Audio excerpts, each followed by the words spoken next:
გამარჯობათ, მოგესალმებით. მე ვარ თორნიკე ცირეკიძე, დიასპორის პრეზიდენტი პოლონეთის რესპუბლიკაში. ჩვენ დღეს ვიმყოფებით იმი რადიოში, ჩვენს პარტნიორ რადიოში, რომელიც გვიჭერს მხარს. შევეხებით ძალიან საინტერესო თემებს. ბოდიშით ხმა გაწყდა. ჩვენი მიზანია შევეხოთ იმ საკითხებს, რომელიც მხოლოდ ინფორმაციული არ არის. ეს არის თემები, რომელიც განსაზღვრავს ჩვენი თანამემამულეობის მდგომარეობას, მომავალს, ურთიერთობებს და ზოგადად იმას, თუ რას ნიშნავს იყო ქართველი უცხოეთში.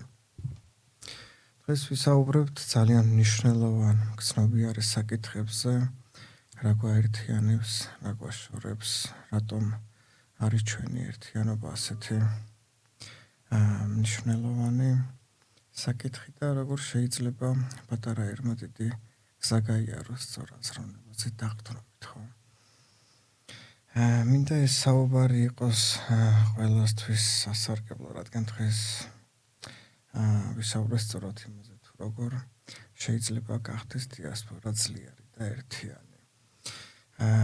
რატომ არ შეიძლება უცხოეთში ქართველების გაყოფა, ხო?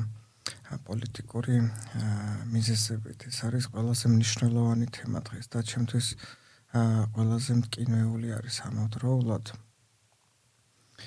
ქართველი, რომელიც უცხოეთში ცხოვრობს, ავტომატურად ხდება ქვეყნის სახე. ბოდიშით რაღაც ტექნიკური ხარვეზი იყო. ხმა არის, მოდა ახლა მომაწოდეს ინფორმაცია შემოვიდნენ. დიახ. გავაგრძელოთ. საუბრობდი, რატომ არ შეიძლება უცხოეთში მცხოვრები ქართველების გაყოფა პოლიტიკური მიზეზებით. ეს არის ყველაზე მნიშვნელოვანი თემა დღეს და აღნიშნე უკვე, რომ ჩემთვის ყველაზე მტკინვეული არის ამავდროულად. ქართველი, რომელიც უცხოეთში ცხოვრობს, ავტომატურად ხდება ქვეყნის სახე, ეს მე პირველჯერ მithქვამს და კიდევ გავიმეორებ, რადგან ეს არის უდიდესი პასუხისმგებლობა, რომელიც თითოეულმა ჩვენგანმა უნდა გავაანალიზოთ და შევისისხლხორცოთ. ამ პასუხისმგებლობას ერთი რამ ყველაზე მეტად ამ პასუხისმგებლობას ყველაზე მეტად ანგრევს პოლიტიკური დაყოფა, ხო? რასაც დღეს ყოველნაბიჯზე ხვდებით. და ეს არის ზუსტად ჩვენი მტრების მიზანიც. პოლიტიკური აზრთა სხვაობა ბუნებრივი მოვლენა არის, რა თქმა უნდა, ნებისმიერ დემოკრატიულ საზოგადოებაში, ქვეყანაში, სადაც აზრის თავისუფლება არის მთავარი ღირებულება, ხო, პოლიტიკურ ხედვაში განსხვავება უკვე არ არის პრობლემა, ეს სრულიად ნორმალური და ამავდროულად ეს არის განვითარების უდიდესი ნაწილი. მაგრამ უცხოეთში ეს განსხვავება ძალიან მარტივად არის გადაქცეული დაყოფად ჩვენ და სამწუხაროდ და სწორედ აქ ჩნდება ყველაზე საშიში ტენდენცია, რომელიც ნებისმიერი დიასპორის დანგრევის საფუძველი შეიძლება გახდეს. ქართველები უცხოეთში არ არიან პოლიტიკური პარტიის ნაწილი, ეს უნდა გაიგოს ყველა. ქართველი უცხოეთში არის სახელმწიფოს წარმომადგენელი. ეს ნიშნავს, რომ მისი სიტყვა ქცევა მიდგომა ბევრად უფრო მეც ნიშნავს, ვიდრე შეუძლია წარმოიდგინოს თითოეულმა ჩვენგანმა. ხშირად ერთი ადამიანის საქციელი თქვენ კარგად იცით, რომ აისახება მთლიან ერზე, ქვეყანაზე და მთლიანად ეროვნულ კულტურაზე. ხო, ამაზე მაქვს მე ყოველთვის საუბარი და ამ პასუხისმგებლობისკენ მოუწოდებ ყველას. დიასპორაში პოლიტიკური დაყოფა ნიშნავს პირველ რიგში ერთიანი ხმის დაკარგვას. ეს ერთი ფრაზა სინამდვილეში შეიძლება უფრო ღრმად გავიაზროთ, როცა დიასპორა ერთიანი აღარ არის, იგი ვერ ახერხებს საერთო ინტერესების დაცვას, ვერც კულტურულ, ვერც სოციალურ საგანმანათლებლო და ვერც პოლიტიკურ. ხო, პოლიტიკურად გაყოფილი დიასპორა კარგავს თავის თავად ყველაზე დიდ სტრატეგიულ კაპიტალს სანდოობას. სანდოობა ეს ისეთი მნიშვნელოვანია, როგორც განათლება, კულტურა, გამოცდილება, როცა დიასპორა შიგნიდან ესე რომ თქვათ არის შერყეული, ხო? რა თქმა უნდა, ქვეყანა კარგავს იმ პოზიციას, რომელიც მას უნდა ჰქონდეს უცხოეთში. პოზიცია, რომელიც ქმნის ღირსებას და ურთიერთპატივცემას. როდესაც საუბრობ ამ საკითხზე, ყოველთვის ვფიქრობ იმაზეც, თუ როგორი სიტუაცია გვაქვს ჩვენ დღეს დიასპორაში პოლონეთში და ყოველთვის მივდივარ იმ დასკვნამდე, რომ სამკმაოდ სავალალო არის, რადგან ხალხი არის გადასული ერთმანეთის ცხოვრების გარჩევაზე და ძალიან დიდ დროს უთმობენ იმას, თუ ვის რა აქვს მეტი ან რა აქვს ნაკლები და ამის განხილვა მეტის ყოველთვის და ეს არის ძალიან დიდი პრობლემა დღევანდელ დღეს. ამაზე საუბრობთ ყოველთვის, ამაზე ვამახვილებ წინა რადიოშიც მოგეხსენებათ მამა დავითი და ბატონი დავით გამცემლიძე იყვნენ მოწვეულები, მათაც აღნიშნეს ძალიან კარგად ეს საკითხი და ალბათ უნდა შეიცვალოს ადრე თუ გვიან, რადგან აქედან იწყება დიასპორის დაშლა და ჩვენი გაერთიანებაც, რა თქმა უნდა, ვეღარასდროს ვეღარ მოხერხდება თუ ეს არ გაიაზრა თითოეულმა ქართველმა, რომ პირველ რიგში უნდა იყოს თანადგომა, პირველ რიგში უნდა იყოს ერთიანობა და აქედან უკვე ძლიერდება პოლიტიკა. როგორ ფიქრობთ, რა ხდება, როცა დიასპორაში პოლიტიკური დაყოფა იწყება? ხო, პირველ რიგში ძლიერდება შუღლი.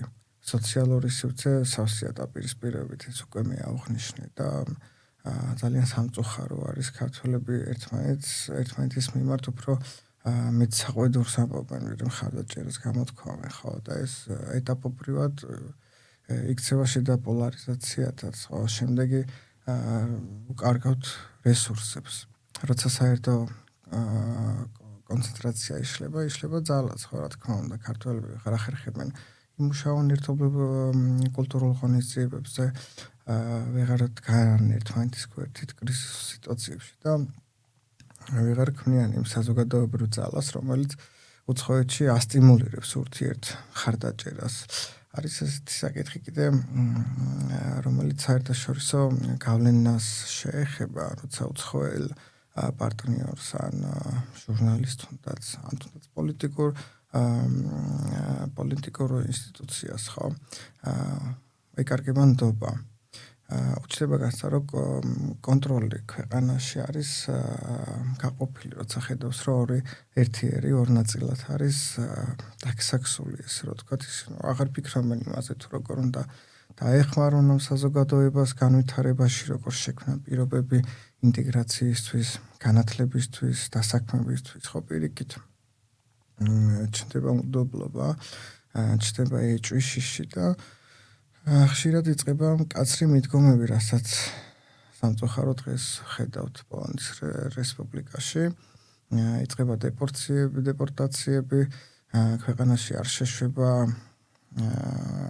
გაძევება ჩვენი მოქალაქეების ბიუროკრატიული ბარიერების დაწესება და საზოგადოების უფრო მკვეთრი კონტროლი, ხო, რა თქმა უნდა, და რა მიზეზით ეს?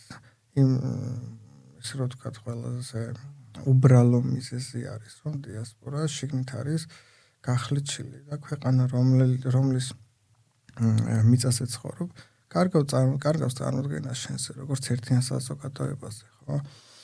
ერთიანობას აქვს ყველაზე დიდი სანდაობა დღევანდელ რეალობაში, ეს შუაზე კახობა კი იწვევს ძალიან დიდ არასანდაობას სამწუხაროდ და როცა დიასპორა ერთიანობას კარგავს, მას აღარ აღიქვამენ როგორც სტაბილურ პროგნოზირებად და კონკურენტულად კონსტრუქციულ ძალას, ხო, ეს უკვე ნიშნავს, რომ ქვეყანა, რომელშიც შენ ცხოვრობ, იწყებს თავის უსაფრთხოების მექანიზმების გამკაცრებას, ეს ხომ ლოგიკური არის. ეს ხდება მთელ მსოფლიოში.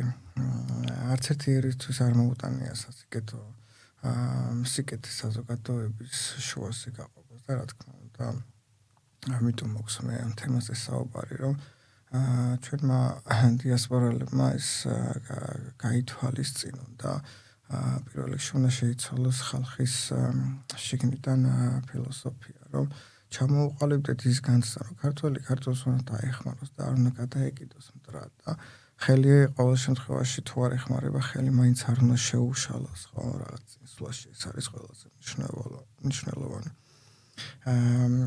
ამას მოყვება კიდე საზოგადოების ქართული საზოგადოების იმიჯის დაზიანება, როცა ადამიანები, რომლებიც უნდა წარმოადგენენ საკუთარ ქვეყანას, ერთმანეთში იწყებენ ბრძოლას.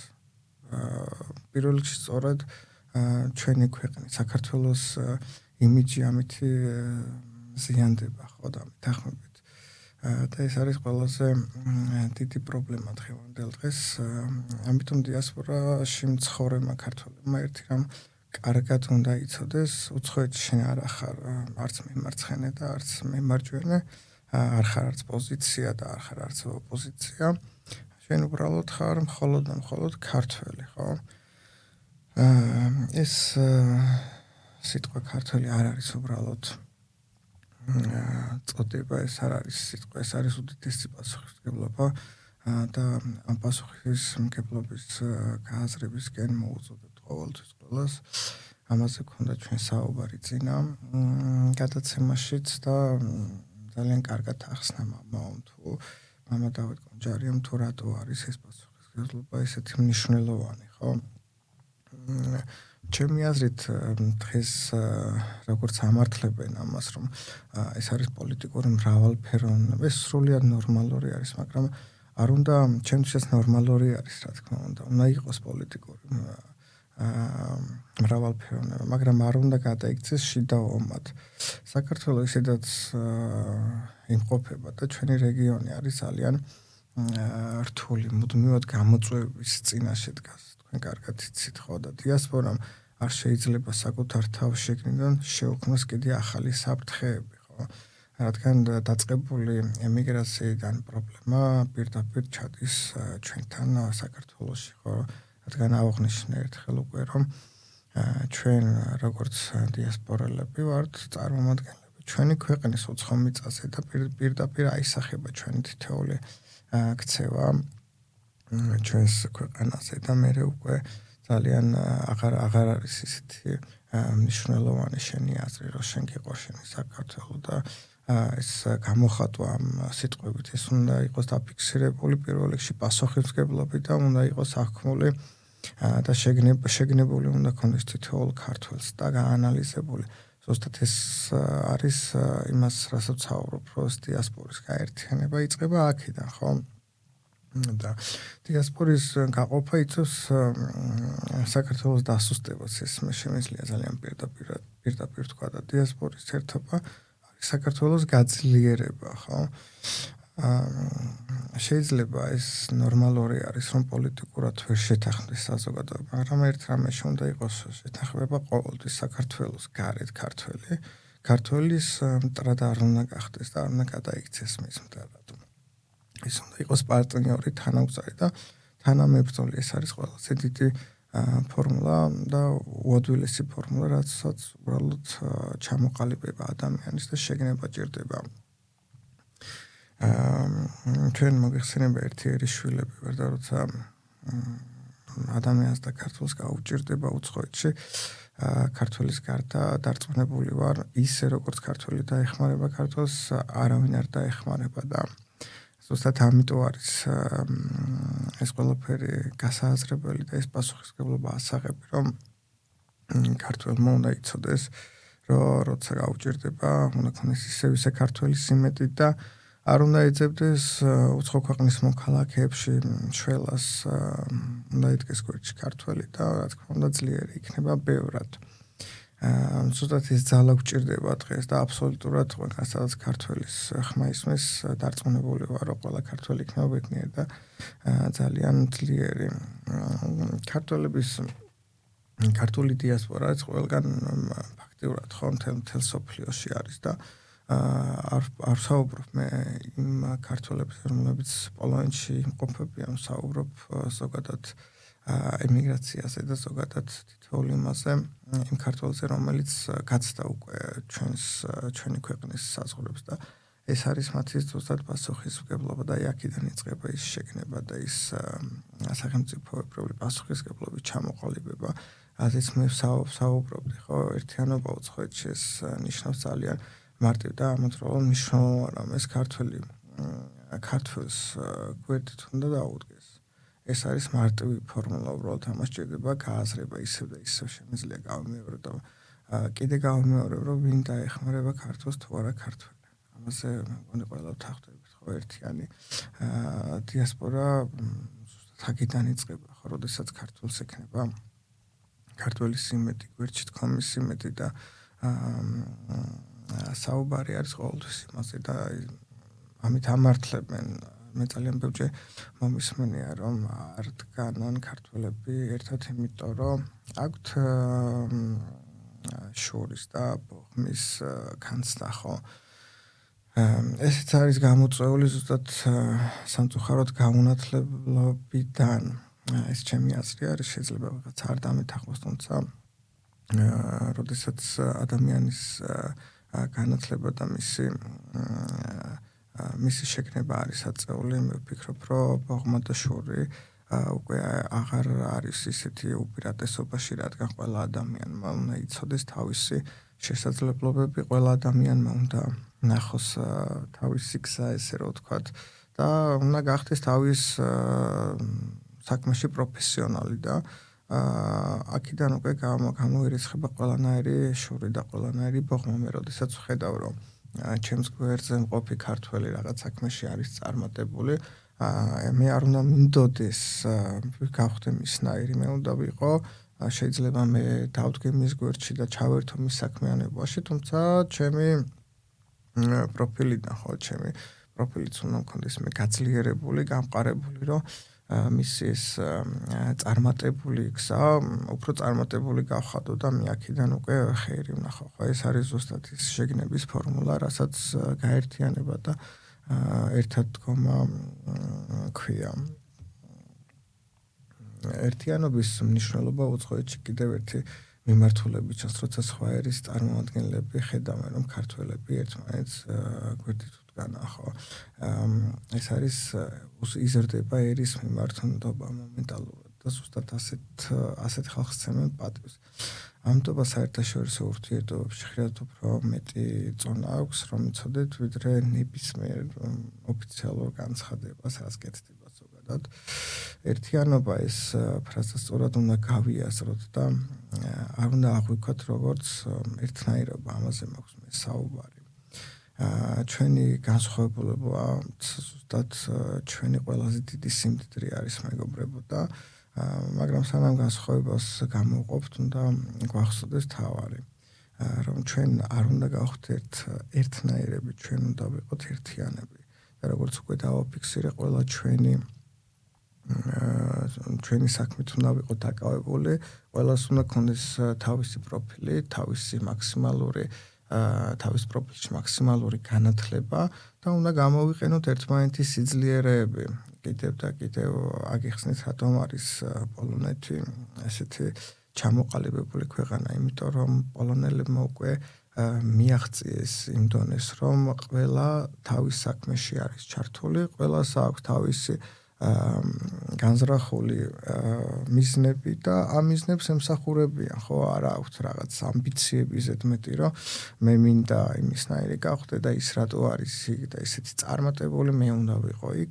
ეს პოლონეთში უკვე აღარ არის და ის გამოიწვია ზუსტად იმ ცნობიერების ამაღლებამ, რაც პოლონეთში ხდება. ეს არის ძალიან მნიშვნელოვანი, ჩემო მეგობრებო, და მინდა რომ ყველა ადამიანმა ეს გაითვალისწინოთ.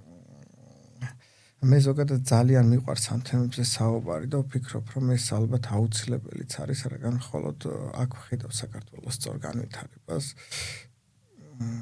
სანამ ჩვენ არ მივალთ ჩვენი პასუხისმგებლობით ამ პრინციპამდე, მანამდე საქართველოს გამთლიანებას საუბარი ზედმეტია და ამიტომ დღეს ჩვენ უნდა ვიმუშაოთ საკუთარ თავზე და შევეშვათ ჩვენი დროის ენერგიის დაკარგვა სხვებზე დაკვირვებაში საზოგადოება, რომელიც მხოლოდ ერთგვაროვნებას ეს სწრაფად დაიკარგება და ამიჯერეთ და ნამდვილი ძალა იქ არის, სადაც ორი პრინციპი არსებობს. ერთიანობა და რა თქმა უნდა განსხვავებული აზრი. უნდა ეს განსხვავებული აზრი უნდა იყოს გაერთიანებული ერთიანობა. ის ზუსტად აქედან იწყება ყველაზე წარმატების ფორმულა და ეს არის ფორმულა ზუსტად. ერთიანობა არ არის ქვეყნის ტრაგიკული საფუძველი, საერთო მიზანი არის და აქედან გამომდინარე უკვე ხდება ამ კონკრეტული თუნდაც დიასპორის თუ ზოგადად სახელმწიფოში მოღვაწე იმ ხალხის გაერთიანება, როდესაც მიზანი არის ერთი, მაგრამ განსხვავებული აზრი არსებობს, ხო, თუმცა მიზანი უნდა იყოს ერთი. თითქოს დღეს არის მიზანი ერთი, რომ ყველას უნდა საქართველოს ნახოს გაბწყინებული, ყველას უნდა საქართველოს იხილოს წარმატებული.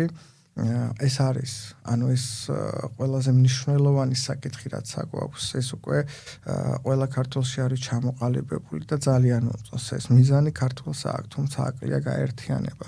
გაერთიანება გამოიწვევს უკვე ამ ორი საკითხის და ამ ორი ფორმულის ერთმანეთში გადაკვეთას, ხო და ზუსტად აქედან დაიწყება საქართველოს აღმასვა, რომ დაინახოს ქართველი, რომ ჩემს მეგობარს და მე მიზანი გვაქვს ერთი და ვიწყებთ ამ მიზნისკენ სვლას, იმან ან მე არ უნდა ვიფიქრო, რომ ის და მე უნდა ვიყოთ ერთნაირები. არა, ის უნდა იყოს თავის განსხვავებული აზრებით ამ გზაზე მდგომი ადამიანი და რა თქმა უნდა მე უნდა ვიყოთ ჩემი განსხვავებული აზრებით მდგომი ადამიანი, რომელიც ერთ მიზნამდე მივდივართ და ზუსტად ეს არის უადვილესი ფორმულა, ეს არის ყველაზე მნიშვნელოვანი, როდესაც წარმოვიდგინეთ ამხელა ქვეყანა არის პოლონეთი და ხედავს, რომ ჩვენ ვითხოვთ, რომ ქართველებს ჩვენ უნდა გქონდეთ რაღაც პრივილეგიები, ხო, სხვა ქვეყნებთან დაკავშირებით, რადგან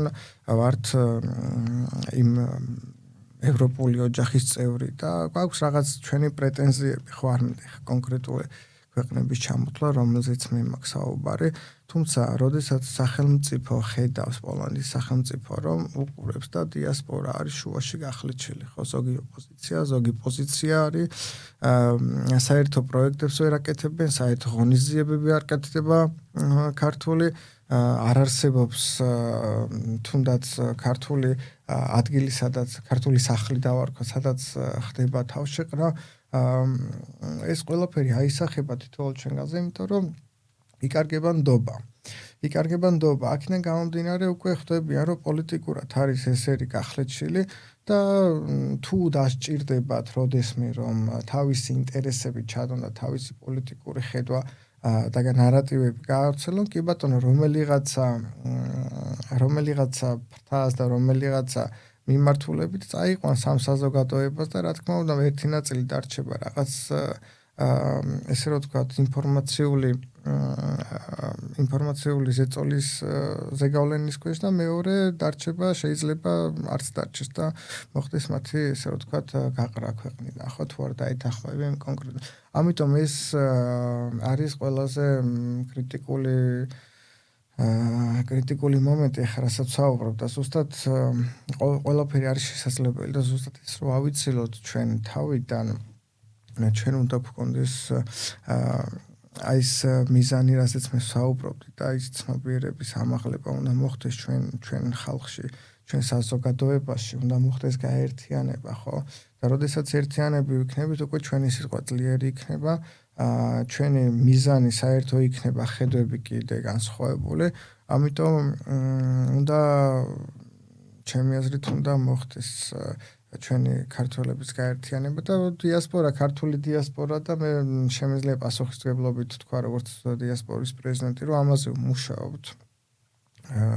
გვაქვს რამოდენიმე მიმართულება ამ საკითხი და ერთი ყველაზე მნიშვნელოვანი მიმართულება რაც არის მოგეხსენებათ ეს არის სამრევლოების დაარსება, მამა დავით კონჭარი ჩამოდის ხოლმე ყოველთვიურად.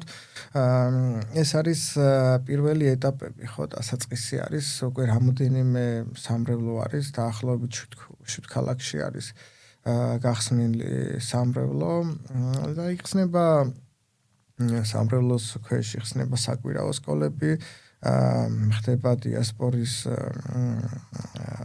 წევრების შეკრება სხვადასხვა პროექტებში ჩავატარეთ ძალიან გრანდიოზული ღონისძიება დამოუკიდებლობის დღეს მიუძღვენით ეს იყო მე მგონი პირველი ქართული ესეთი მასშტაბური ღონისძიება რომელიც ჩატარდა ვარშავის შუაგულში მოგეხსენებათ ეძახიან სტალინის აშენებულ შენობას პალაც კულტური ანუ კულტურის სახლი არის და ამ შენობაში გაიმართა დაახლოებით 600-700 ადამიანი მოვიდა ქართველები პოლონელები ვინც ესწრებოდა ამ ღონისძიებას ძალიან კარგად დაინახა ყველამ რომ იქ ზუსტად მოხდა იმ საკითხის დანახვა რაზეც მე საუბრობ გაერთიანება ქართველი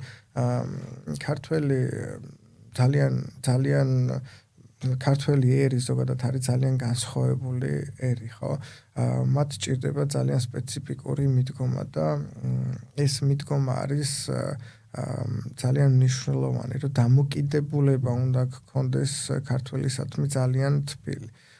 მე პოლონელებთანაც მქონია და მაქვს ურთიერთობა ასევე უკრაინელებთან ძალიან ბევრი პარტნიორი მყავდა და მათი ეს ფენომენი და ფსიქოლოგია ძალიან კარგად თამახს შესწავლი როგორც მიუდგები პოლონელს ისე ქართულს არ უნდა მიუდგე ხო ქართულს უფრო ჭირდება მოფერება ჭირდება გამხნევება და აქედან გამომდინარე უკვე კეთდება რაღაც საქმეები და მიდიხარ შედეგამდე. თუმცა ახლა პოლონელების მაგალითი რო ავიღოთ, პოლონელებს ცოტა სხვა მიდგომა ჭირდებათ, ხო, პოლონელებთან ეს მოფერება და გამხნევება და ასე რომ ვთქვათ, გულთან მოყვანა ეს არის ასტიკად, ესე რომ ვთქვათ, აკრძალული არის, რადგან თვითონ პოლონელები არ არიან ესეთი ხალხი ერთმანეთის მიმართ და მათთვის ცოტა გასაკვირიც არის ეს, რომ როგორ შეიძლება რომ პარტნიორი, როდესაც ყავს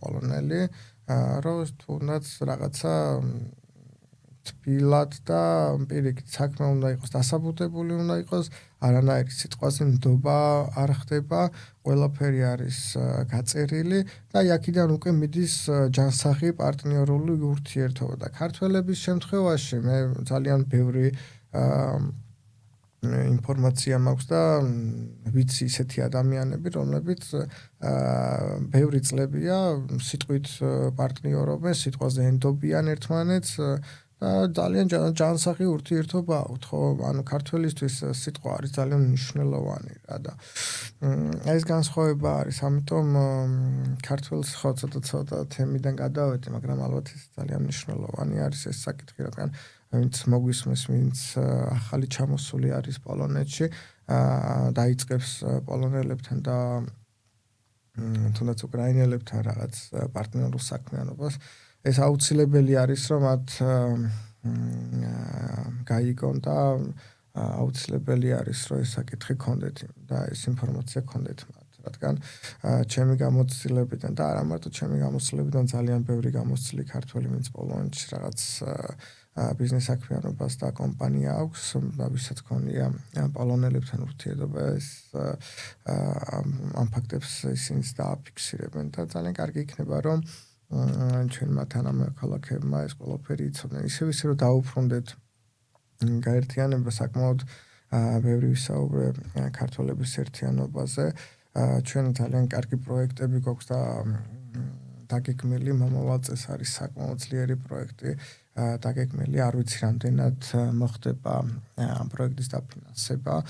შეტანილი გვაქვს ჩვენ საგარეო საქმეთა სამინისტროში გრიგოლ ფერაძის გზა ქვია პროექტს ითვალისწინებს სამრევლოების გაერთიანებას დიასპორის და სამრევლოს საერთო პროექტი არის ეს ესე იგი პროექტის ქვეშ კეთდება ესე რომ ვთქვათ მარში ალბათ ყველას გაქვთ ნანახი როდესაც ოჯახის სიწმინდის დღეს ხდება მსვლელობა დროშებით პლაკატებით რა თქმა უნდა ჩვენი მესიჯბოქსები იქნება ზუსტად გაწერილი ის რაც გვინდა მივაწოდოთ ქართულ ხალხს ის რაც გვინდა ჩვენ მივაწოდოთ სახელმწიფოს პოლონეთის რა თქმა უნდა ეს ყველაფერი იქნება ძალიან დეტალურად ჩვენს პარტნიორებთან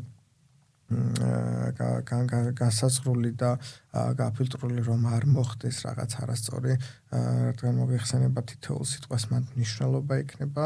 აი ეს არ არის უბრალოდ პროექტი, ეს არის ძალიან მასშტაბური. ამ პროექტის შესახებ ალბათ გაიგებს უკვე სახელმწიფო როგორც პოლონეთის ასევე შეიძლება პოლონეთის პარკლებს გარეთაც გავიდეთ, ხო?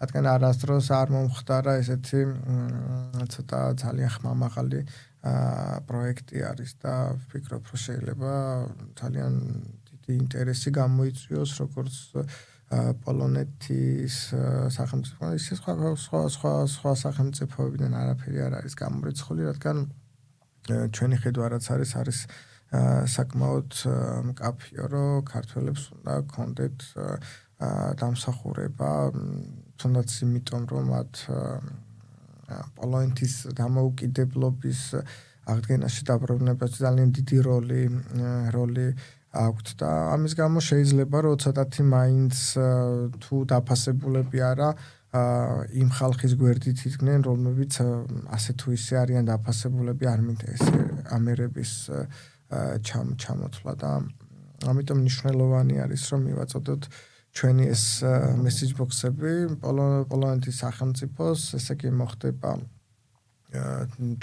გეგმა ესეთი არის რომ მოხდება სხვადასხვა ქალაქებიდან ჩამოყვანა ჩვენი მოქალაქეების, რა თქმა უნდა ჩვენ ყოველთვის სრულსრულელყოთ შევიკრებით ერთ კონკრეტულ ადგილას და ადგილი გვაქვს არჩეული, ეს არის ძველი ქალაქის გადასასვლელი ხიდი მეფის სასახლიდან, ალბათ ვიცით ყველამ და გადადის მეორე პრაღა პოვოდნიას მხარეს, მანდ არის ბოდიშით მართლმადიდებლური ტაძარი და ზუსტად აი ამ მონაკვეთს დაახლოებით კილომეტრ-ნახევრიანი მონაკვეთი იქნება. გვაქვს სურვილი რომ ეს მონაკვეთი გავიაროთ მსვლელობით სიმბოლური იქნება რომ ვივალთ ტაძრამდე, რა თქმა უნდა ამ მონაკვეთში იქნება მაქსიმალური უსაფრთხოება დაცული, ეს ესე უბრალოდ არ ხდება, მოგეხსენებათ პირველ რიგში რაც უნდა გავაკეთოთ, უნდა შევიტანოთ თუ ზუსტად ვიცი არ შეიძლება ვწდებოდე, ეს უნდა მივაწოდოთ ჩვენ პრეზიდენტის ადმინისტრაციას და მათგან უკვე მოდის დადებითი ანუარყოფითი პასუხი, ესეც გასარკვევი იქნება, რამდენად დათანხმდება პოლონეთი ესეთ ინიციატივას, რადგან მოგვიწევს დიდი ალბათობით ხიდის გადაკეთვა, დაახლოებით ალბათ ჩემი ვარაუდებით 1000 ადამიანი მაინც უნდა შემოვიდეს ამ პროექტის ფარგლებში და ხო, პროექტი როგორც თავიდან აღვნიშნე ძალიან საპასუხისმგებლო არის, პროექტი ძალიან რთული არის, თუმცა მაგისთვის ვართ ზუსტად ჩვენ და მაგისთვის საუბრობთ ამდენს, რომ უნდა მოხდეს ქართველების გაერთიანება და რატომ მოყვევი ამ პროექტთან. პირდაპირ ეს პროექტი არის მიზანმიმართული ქართველების გაერთიანებაზე, ხო, აქ უნდა მოხდეს აბსოლუტურად ყველანაირი პოლიტიკური მხარდაჭერის გაერთიანება, აქ არა აქვს მნიშვნელობა, ეს არის საქართველოს საქმე, აქ ხდება საქართველოს ესე ვთქვათ ბედი წყდება ბოდიში აქ წყდება საქართველოს ბედი და ვისაც საქართველოს უყვარდა, ვისაც საქართველოს ბედი ახელებს, რა თქმა უნდა, ყველა მათგანი ჩართულობა იქნება საჭირო. მე პირადად თავიღე პასუხისმგებლობას, რომ მაქსიმალურად მივიდე ყველა ქართველთან, პირადად დავარწმუნო, დავანახო ამ პროექტის ძალიან საინტერესო მხარეები და ვთხოვოთ ჩართვა რაც ყველაზე მნიშვნელოვანი არის დღეს ჩვენთვის, თუმცა ეს პროექტი არ არის არ ახლოს მომავალში, ეს იქნება 9 ოქტომბერს. 9 ოქტომბერი არის წმინდა გრიგოლ ფერაძის სამრევლოს დაარსების დღე. სამრევლოს ხელმძღვანელი არის მამა დავით კონჯარია, ეს უკვე ყველამ კარგად იცით და რა თქმა უნდა, ჩვენი საერთო პროექტი არის, ჩვენ ერთად გაუძღვებით ამ უნიკალურ და ძალიან მნიშვნელოვან გზას, გრიგოლ ფერაძის გზას, მივართ ტაძრამდე სიმბოლური და რა თქმა უნდა, იქ ტაძართან უკვე დაგეგმილი იქნება შეიძლება მოხდეს არ ვიცი წინასწარ ცოტა რთული არის ამ ყველაფრის განსაზღვრა და საუბარი ამაზე თუმცა სურვილი არის რომ იქ ადგილზე ჩატარდეს ქართული ხალხური კონცერტი ალბათ ჩამოვიყვანთ მომღერლებს საქართველოსთან რომ უფრო სიმბოლური და ესე რომ ვთქვათ მასშტაბური გამოვიდეს ეს პროექტი რა თქმა უნდა საქართველოსთან გვეყოლება არ ვიცი რამდენ შესაძლებელი იქნება ესეთ პროექტში სახელმწიფო უწყებების ესე ვთქვათ ხელმძღვანელების ჩამოყვანა თუმცა დიდი ალბათობით საპატრიარქოდან რომელიმე ესე ვთქვათ წარმომადგენელი ჩამოვა და ყოველ შემთხვევაში ჩემი ძალიან დიდი სურვილი იქნება რომ ვიხილო ესეთ მნიშვნელოვან ღონისძიებაზე საპატრიარქოს წარმომადგენელი და რა თქმა უნდა ეს პროექტი მოხდება სრულიად აქაურ საპატრიარქოსთან შეთანხმებით მათი ჩართულობა ძალიან მნიშვნელოვანი იქნება ჩვენ კიდევ მინდა აღვნიშნო რომ ვერაფერს ვერ გავაკეთებთ მათ გარეშე ჩვენ უნდა ვიყოთ ერთიანები ჩვენ უნდა გვქონდეს თომა ერთმანეთზე უნდა გქონდეს ერთმანეთის სიმეტი და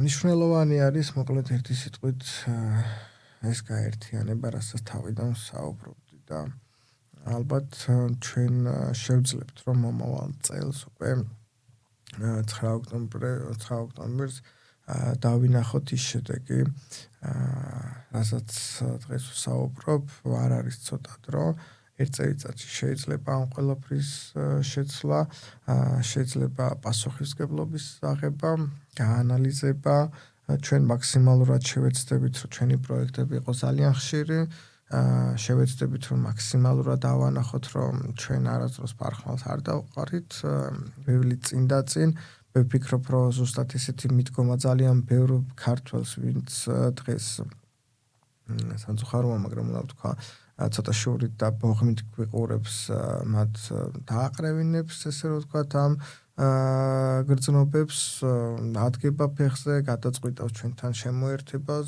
ჩვენ რა თქმა უნდა მათი არსებობი და მათი გვერდში დგომით უფრო გავძლიერდებით და იმედია საბოლოო ჯამში ჩვენი დიასპორის ეს გაერთიანება იქნება სხვა დიასპორელებისთვის მაგალითი და დღეს რომ საუბრობ რომ სომხეთი ებრაელების დიასპორა და გადმოვიღოთ მათი არავის გადმოღება და არავის გაკეთებული საქმეების გადმოღება ჩვენ არ გვჭირდება ჩვენ ვართ ქართველები ჩვენ უნდა შევიმუშაოთ დღევანდელი დღიდან გამომდინარე ჩვენი სამოქმედო გეგმა უნდა ვიაროთ წინ და მე ვფიქრობ რომ ყველაფერი კარგად იქნება დიდი მადლობა მინდა მოგიხადოთ უკვე 40 წუთი არის ვსაუბრობთ ჩვენი მეგობარი იმირადიოს ეთერში ვიმყოფები დღეს არის მე მგონი ძალიან დიდი პოდიში მაგრამ მე-6 გადაცემა არის დღეს დიდ მადლობას ვუხდით რომ გვიჭერს ძალიან ესე მჭიდროდ და გვიდგას გვერდში იმირადიო მინდა ჩვენს პარტნიორებს ასევე მოუხადო ძალიან დიდი მადლობა საგარეო საქმეთა სამინისტროს საელჩოს საკონსულოს ყველა იმ ხალხს ვინც ჩართული არის ჩვენი დიასპორის აღორძინებაში ჩართული არის და მათი როლი მნიშვნელოვანი არის როგორც თითოეული ადამიანის ჩვენი დიასპორა და დიასპორის კარები ყველასთვის ღია არის მოგბრძანდით იმსახურეთ თქვენს ქვეყანას იმსახურეთ საქართველოს გააძლიერეთ ქვეყანა აქ არავის საერთო ინტერესები არ გააჩნიათ ჩვენ ყველა გაგვაჩნიათ საერთო ინტერესები და გისურვებთ წარმატებას გისურვებთ გაერთიანებულ დიასპორას ფორმულა ერთი არის დიასპორა ზოგადად თუ განვითარდება ყველა ქვეყანაში საქართველოს გამთლიანდება ამიტომ გისურვებთ გამთლიანებულ გაერთიანებულ დიასპორას და საქართველოს ძალიან დიდი მადლობა და მომავალ შეხვედრამდე